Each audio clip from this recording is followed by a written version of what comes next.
Hey guys, welcome back to this week's episode of the Marriage Savvy Podcast. I'm your co-host, John Bautista. We hope that you guys are having a great week. On today's episode, we're going to be talking about the famous cultural statement of once a cheater, always a cheater. My question is, man, is that really true? Is that something that we can really hold on to? And what Kim's going to do today is hopefully address and define some of the terms, what to look out for, and hopefully for us to be a little bit more savvy in our relationships. Coming up next on today's episode.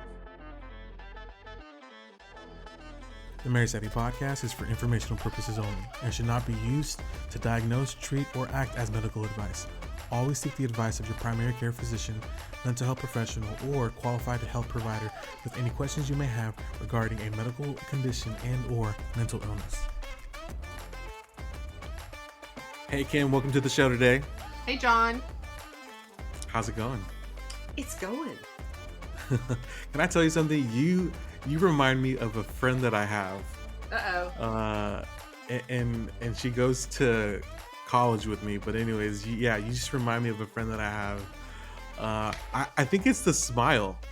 Well, thanks. It's good to see you too. I was just told that I have the face that a lot of people think they know someone by. You know what I'm talking about? Like, a lot of people will think they've seen me before or knew me from before. I hear that. Gotcha. Yeah. Yeah. Is that one of those? I do too. I'm just kidding. I don't. Yeah. So, what I'm going to bring to the table today is I was watching a Netflix reality TV show called Love is Blind. And the point of the show is kind of an experiment where people get engaged and potentially marry each other simply based off of an emotional connection. Now, halfway through the show, they end up seeing each other and seeing if their emotional connection, matches up with everything else. There was this one couple that the girl, after being engaged, found out that her fiance previously cheated on one of his girlfriends. And from that point on, the girl really had a hard time connecting with him, trusting with him, really for anything. And so I guess my question for you is, there are some people that say once a cheater, always a cheater. And I'm wondering, is it that simple? Can somebody trust again? Does someone always have to cheat? Like, is it just something that they will do inevitably because they've done it in the past? Well, it depends. It's not a yes or no kind of question. But is a cheater always a cheater? No, a cheater is not always a cheater, but there's a big but there, right? That's a tough one to get past. And if someone's willing to cross that line, then they have it in them to do it. So, how do you know? And I'm always stunned. I'm stunned when people cheat and find each other through cheating. Yeah, that's. And then I'm like, how are you going to trust that this person, and how can they trust you that you're going to stick when something, if they've cheated once, how are you going to? Right. I've had a few couples where the basis of their relationship was founded on both of them being cheaters. And as they're going through their relationship, 1 or 2 years in, there's a sense of a distrust, and they don't know how to get over it. Right. And at the same time, I've worked with people who there was an affair, and they worked through it and they lived happily ever after, so to speak, where that was never an issue again. And so how do you know the difference? That's a tough one. Listen, is a cheater always a cheater? No, but boy, would the red flags be up, and would I be extra vigilant in trying to figure a lot of things out. Because, like I said, let's say it happened to you, that you're with someone and they cheated on you. That's a lot. There's a lot of feelings involved in that, right? There is. Being left, being rejected, being betrayed, building trust again. There's a lot to get through to get past that. And it should not, what worries me is when it's done too quickly and people are, wanting to get past the affair and not wanting to face a life of divorce, that they will forgive too quickly and too easily and not get in and do the deep work of figuring out what happened there. Oh, okay. So you're talking about the person who was betrayed. Their tendency is because they don't want things to end. They'd rather just go ahead and forgive and forget in some sense. Mhm. Yeah, in some sense. I mean, yes, I've saw a couple years ago where she found out he had an affair at work and they had sex the night she found out. Whoa. Hmm. She was hurt, devastated, took her months and months to get past it, but she was desperate not to lose the relationship. Right. Right. Yeah. That's moving really quickly, right? And so that would raise concerns for me. But I mean, what does it say about your integrity, your the kind of person you are if you cheat on your spouse? Yeah, I that's a really tough question just because if when I think about a person, I try not to define them based off of one moment or one blip in their life. Like they're one, even if it's a few times, I try not to say this is what you're characterized to me as, you know. But I do Hmm. think that cheating can be a symptom of something deeper, of something else that might be going on. So I think that um, if I were to experience somebody cheating on me now these days, I'd probably wonder what was the need, like what kind of need were you trying to fulfill, and I'd start there. I wouldn't necessarily be still all in, like you said, my guards up. And as Lauren in our training said, you you're kind of walking in the jungle, always afraid that the tiger's going to come out and eat you, right? This sense of Hmm. anxiety, of fear of being betrayed again. And so all those flags will pop up for me.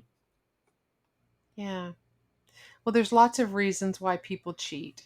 Some people cheat because they have a love addiction, this feeling of wanting to be in a new relationship or wanting to be wanted and needed. Some people cheat because have a sex addiction. Some people cheat because they are so conflict avoidant and um, they don't know how to get their needs met in the marriage they're in or the relationship they're in, so they'll look outside of the marriage. And so if someone's willing to do the deep work of figuring out why they were in a situation where they allowed that to happen, I'm much more open, I think, to moving on uh, moving on with that person than I am of somebody who is just wanting to minimize it and say it was just a thing. It was a mistake. It was a thing that just happened. Yeah, that'd be really hard. If someone says it's a mistake, it's just a thing that happened. It's like no, there's always a wind up to the swing. That's right. There's a wind up to the swing. That's a great way to put it. All Yeah. right, things are occurring before, unattended to in the background for the circumstance to occur. So, um, yeah, I mean, I Well, an would agree. affair is a very narcissistic move. Talk more about that. Well, what you are thinking only about yourself. You're not thinking about your partner or your kids or your family or what you're doing to them. You're thinking very much about what you want, how you want, when you want it. It's a very selfish, narcissistic move. That doesn't mean that everybody that has an affair is a narcissist, Right. but it's incredibly one up, what we call one up behavior, which is offensive to other people. And um, the people who have affairs and justify it with my partner's not this or not that or whatever, there's always those out there. And yeah, those aren't the ones that are doing the work. Anybody can be stupid. Anybody can do a dumb thing, can choose in a moment of weakness or get themselves in a relationship at work or with someone that they're with a lot where they start to have feelings for someone else Yeah. and can act on that. Somebody told me once you have to decide if you've got a good person who's done a bad thing or a bad person who's doing bad things. Oh wow, that's a really interesting statement. Can you A say that good again? person who's done a good person who's done a bad thing can be stupid, right? They can um, use poor judgment. They can make a horrible decision and get caught up in it. Um, but they have, but this is not, this goes against their moral code. It goes against their ethics. They're going to have a great amount of remorse for it at some point, you know, Yeah. and shame for it. And if they can have appropriate shame for their behavior, there's hope that that person will change and will not be a serial cheater. Compared to somebody who maybe has other areas of their life to where they're crossing the line in other areas of their life. So this is another area of life that they can cross, or they feel like they can cross and get away with. Yeah, they just don't want to get caught. Hmm. They just don't want to get caught, So you know, and so knowing who you're married to, knowing which kind of person you have is critical, I think, to protecting yourself. And if you're not sure, because the hardest part is finding out your partner's cheated is realizing what's real, what's not real. I thought I knew this person. Now I don't think I know this person at all, yeah, and right? that's a really helpful thing to point out because uh, we tend to gravitate towards each other and it all be about romance and feeling wanted and things like that, but then we forget like there's other aspects to the person. There's how they treat others, Mhm, it's how they treat themselves, how they think about life and what they think about people, and there's all these other things that compile the person, and we don't mhm, do a, I don't want to say good enough job, but like we don't do a more thorough job in filtering out the people that we get close to. right. So, in answering the question, is he a cheater or not, or is a cheater always a cheater? Um, I would probably say one of the things that we can point to is, um, like you were saying, is this a good person that did a bad thing, or is this a bad person doing bad things? Yeah, how do they treat you in other aspects of their life? How, are they honest in other areas? How do they treat other people? Are they conscientious? Are they caring? Not manipulative, not charming. Yeah. You know, oftentimes cheaters are very charming. Watch out for that. Charming scares me. Hmm. But I want authenticity, but I want kindness. And so but some cheaters, I mean, are just incredibly emotionally immature people. And so can they grow up? Yes. But that might have to cost them something first, and that something may be you. Hmm. Because you don't want to put yourself frivolously into a relationship with someone who can do that to you again, Wow. right? You have to protect your heart and your body and your health, Hmm. mental and physical. And what do you mean by somebody who is emotionally immature? Like, if I were to ask, what are some of the signs of somebody emotionally immature in a relationship that maybe could do this? What would that look like? That's a great question. Um, that would look like somebody who lies a lot about little things. That's emotional immaturity in a relationship. That could look like somebody who doesn't know how to show up as an adult in the relationship or ask for what they want, doesn't know how to ask you for what you want, doesn't know how to express themselves in an emotionally mature way. So they're not, you know, it's not always a fight with a bunch of yelling and screaming or pouting or, you know, what I mean. Like, this is somebody that knows how to emotionally regulate and can sit down and have an adult conversation. I mean, you'd be shocked at how many people can't manage that. Hmm. And so, um, emotional immaturity in a relationship can look like a lot of things, but it can look like being controlling. It can look like not being okay to be alone. I have to have Mm, somebody there with me all the time. I have to have somebody there that makes me feel like I'm a good person or tells me I'm okay before I can feel okay. I mean, that's a very broad yeah. spectrum of that. Yeah. And I just wanted like the people, like the listeners to kind of get um a sense of what that could look like how that could show up or express itself in the relationships. I think a lot of what I hear is somebody who is emotionally immature, kind of summing up what you just said, is probably somebody who shows signs of codependency, um Sure. does not take responsibility, um and is not able to communicate what they need and what they want, and then asking for their partner to tell them what they need and what they want. Yeah. Somebody who is married but doesn't act like they want to be married. They're always going out with their friends and putting their energies in other things before their partner or their marriage. I mean, we could start a really long list of all the ways to be emotionally immature. Yeah. But if I've got a partner who's cheated on me, if they want to stay married, they're going to have to do the long, hard work of figuring that out. And if they're not willing to do that, then I'm not willing to give them another chance. Yeah. Because it's not a kiss and make up and pretend this didn't happen again. And for the people that are in relationships, I would say the same thing. I mean, even if you're not married, but you're in it and you're thinking about potentially marrying this person that you're with, if they're not able Hmm. to own up to something and do the work to get through it, I mean, then maybe that relationship may not be worth it. Maybe it's not. And we're not saying that people aren't worth it. We're saying that the combination and what was introduced to the relationship, a vulnerability in that relationship, if they're not able to make an adult decision and ownership and saying, this is what I brought into it. Now I have to, we have to do this together. If they're not willing to Well, do that work, one of the first things that I would look for is somebody who's blaming somebody else for the affair.